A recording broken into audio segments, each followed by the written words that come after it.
Hello everyone. Origin and first phase of the Indian National Army. The idea of creating an army out of the Indian prisoners of war POWs was originally that of Mohan Singh, an Indian army officer who had decided not to join the retreating British army in Malaya. He decided to turn to the Japanese for help. The Japanese had till then encouraged Indian civilians to form anti-British organizations. Mohan Singh asked for Indian prisoners of war. The Japanese handed over the Indian prisoners of war to Mohan Singh, who tried to recruit them into an Indian national army. After the fall of Singapore, several POWs were ready to join Mohan Singh. By the end of 1942, 40,000 men were ready to join the INA. It was intended that the INA would go into action only on the invitation of the Indian National Congress and the people of India. The move to form this army has been seen by many as a check against the misconduct of the Japanese against Indians in Southeast Asia and as a bulwark against a possible future Japanese occupation in India. The INA got a boost with the outbreak of the Quit India movement in India. In September 1942, the first division of the INA was formed with 16,300 men. With the Japanese contemplating an Indian invasion, the idea of an armed wing of INA seemed more relevant to them. But soon serious differences emerged between the Indian army officers led by Mohan Singh and the Japanese over the role to be played by the INA. Actually, the Japanese wanted to token force of 2000 only, while Mohan Singh wanted to raise a much larger army. Mohan Singh was taken into custody by the Japanese. The second phase began with the arrival of Subhash Bose in Singapore. But before that, in June 1943, Subhash Chandra Bose, under pseudonym Abid Hussain, reached Tokyo and met the Japanese Prime Minister Tojo.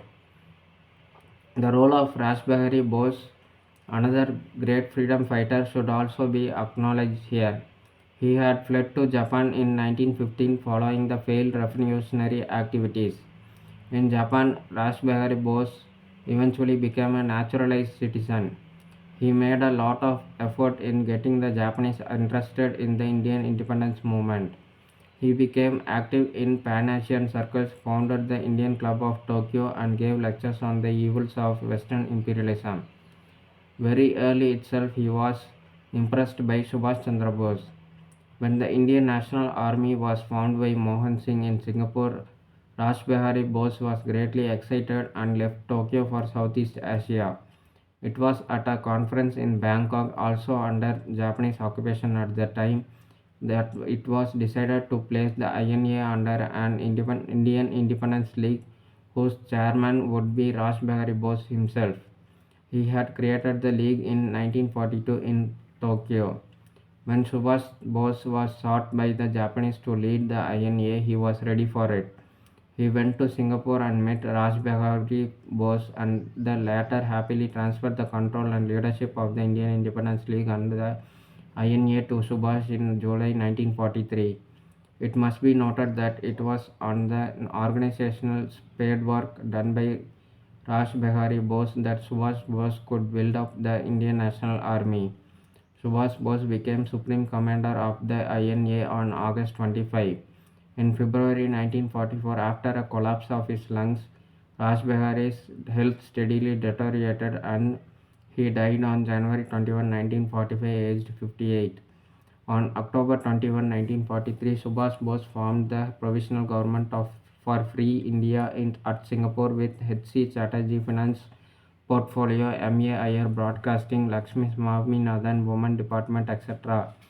The famous slogan, "Give me blood, I will give you freedom," was given in Malaya. This provisional government declared war on Britain and the United States and was recognized by the Axis powers.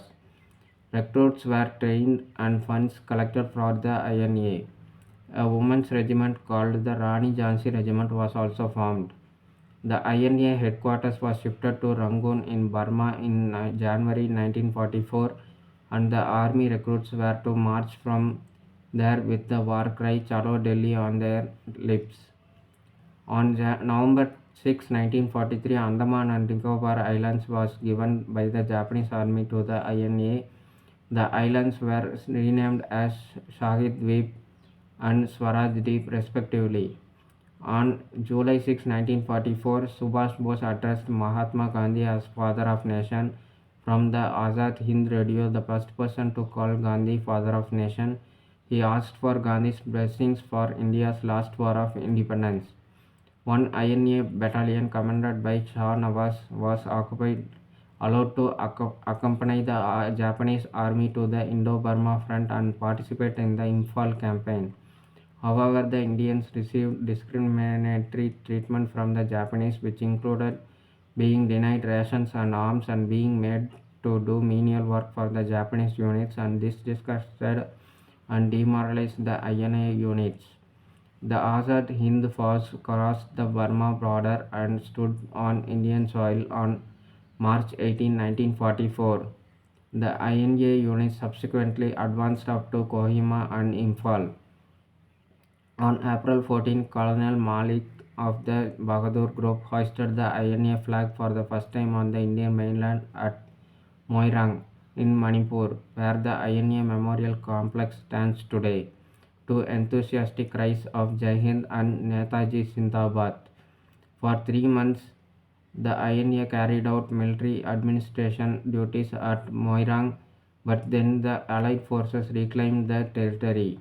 The INA met the same fate as the Japanese, and all brigades began with their withdrawal on July 18, 1944. The steady Japanese retreat thereafter quashed any hopes of the INA liberating the nation. The retreat continued till mid 1945. On August 15, 1945, the surrender of Japan in the Second World War took place, and with this, the INA also surrendered. On August 18, 1945, reportedly Subhash Bose died mysteriously in an air crash at Taipei, Taiwan. But when the INA POWs were brought back to India after the war to be course-martialed, a powerful movement emerged in their defense. Like, share and subscribe to support the channel. Thank you. Bye.